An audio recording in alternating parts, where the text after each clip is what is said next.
Lagay ng ekonomiya, kalakalan, negosyo at iba pa. Atin ang alamin dito sa Ang Pilipinas Ngayon.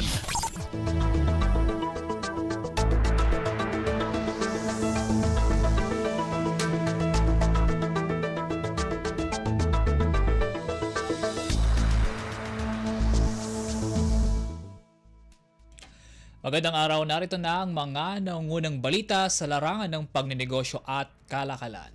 Naniniwala ang ASEAN Plus 3 Macroeconomic Research Office o AMRO na isa pa rin ang Pilipinas sa may pinakamabilis na paglago sa buong ASEAN region.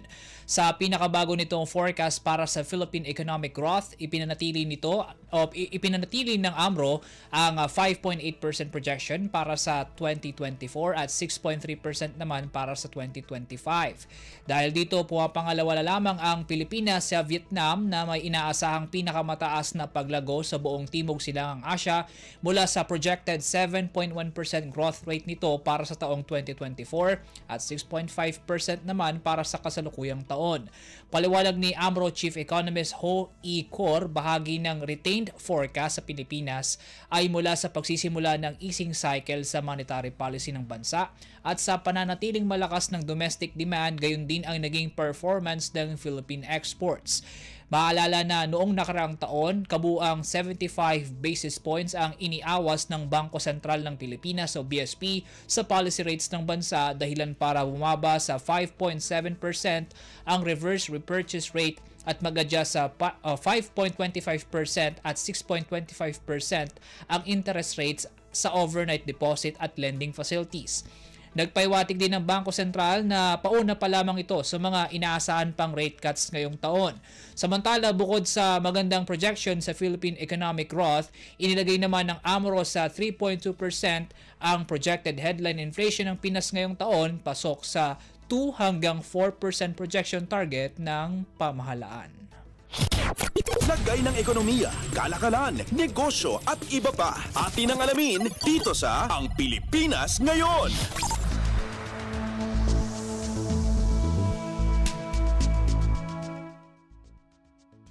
Sa iba pang balita, tinatarget na rin ng Board of Investments o BOI na mabigyang insentibo ang foreign higher education institutions mula sa pagtatayo ng kanilang branches sa bansa.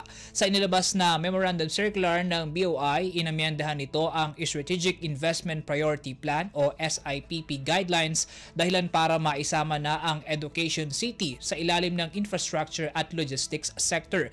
Dahil sa bagong areglo, makakakuha ng perks sa ilalim ng Tier 1 ang foreign higher education institutions mula sa pag-eestablisa nila ng kanilang branch campuses sa Pilipinas.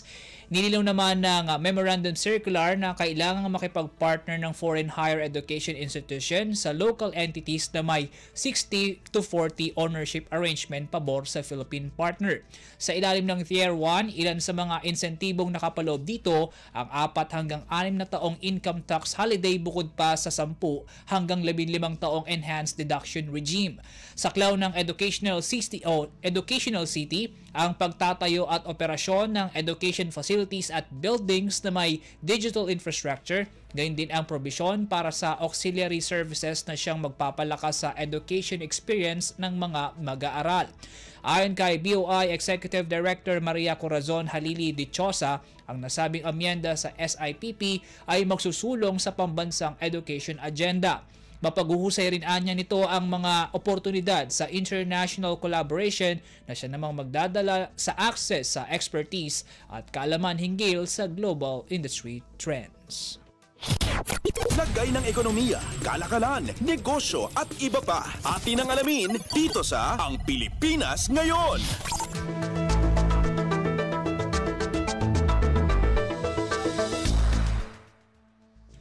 Inanunsyo ng Intellectual Property Office of the Philippines o IPOPHIL na mayroon na itong bagong Director General. Sa inilabas na pahayag, inanunsyo ng IPOPHIL ang pagkakatalaga kay Bridget Da Costa Villaluz bilang bagong pinuno ng ahensya.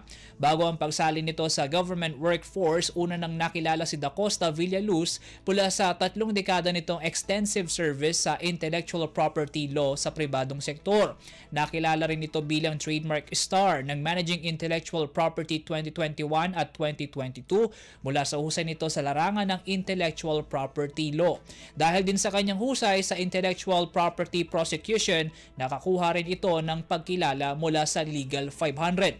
Sa isang pahayag, sinabi ni Da Costa Villaluz na isang karangalan ang mabigyang oportunidad para sa paglilingkod sa bansa. Kasama ang buong puwersa ng IPOPHL, siniguro nito ang patuloy na pangangalaga sa karapatan ng intellectual property holders nang sa gayon ay maisulong panglalo ang creativity, innovation at inclusive prosperity sa buong intellectual property system.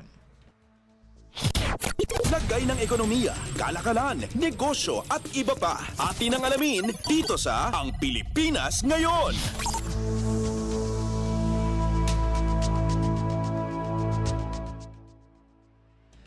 At yan po mga balitang aming nakalap sa larangan ng pagnenegosyo at kalakalan. Para sa Radyo Pilipinas World Service, ako po muli si Win Peñano. Maasensong araw po sa ating lahat.